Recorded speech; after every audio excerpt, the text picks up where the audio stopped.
right now. Pittsburgh's best sports show is about to begin. Call us or tweet us.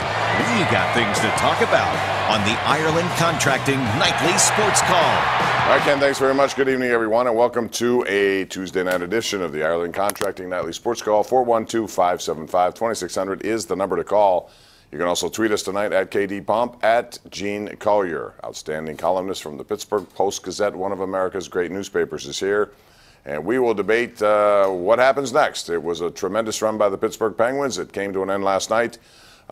Disappointed, but also a little bit stunned with the way they played. Gene, I'll bring you in on this and your take on how tentative the Penguins were right from the get-go. And I thought, if anything, it was their night to come out, dictate terms, come out and dominate the first period. Instead, I saw a very tense team that wasn't sure what to do. They were afraid to make mistakes. As a result, they made 15 turnovers.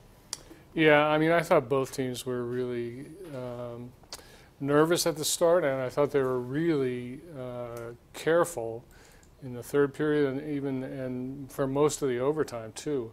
A lot of mistakes were made, most of them by the Penguins, and that was the difference over the course of the series.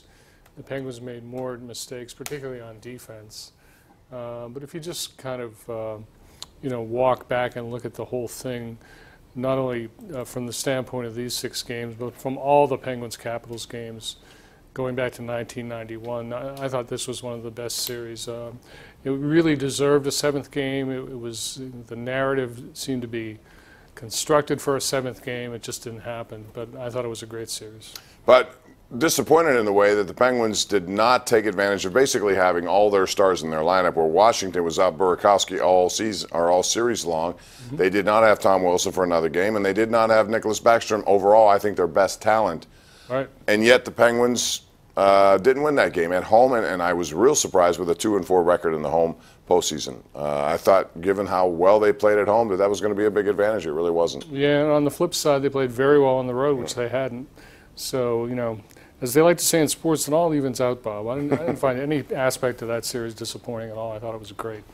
Yeah, the goaltending, you have to give a check mark there to Braden Holtby, too, because he did a good job after a really shaky first game, Gene. When they scored 3 goals in 4:49 of the third period of that first game, erased a 2-0 deficit, I said, man, that's not good for Washington. They lose at home. Braden Holtby, not the kind of 4-minute span they needed from their number 1 guy and a former Vezina winner. And yet, at the end, Matt Murray played fine, I thought, except there were some big moments that he had to make saves in situations like the Niskanen goal, which was a bad goal.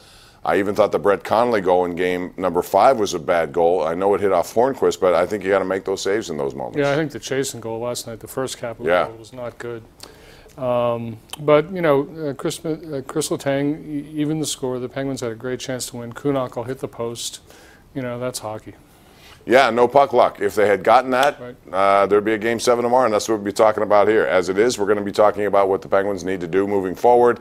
Tomorrow they will clean out their lockers for the last time. It'll be 10:30 in the morning at Cranberry, and we'll see what they have to say. And I'm sure we're going to find some injuries to people that we suspect were slow for whatever reason, and I would think Kessel would top that list. Number 81 tops on your list. It looks to me, and has looked for some time, as though he has some kind of lower body injury because he's not fluid.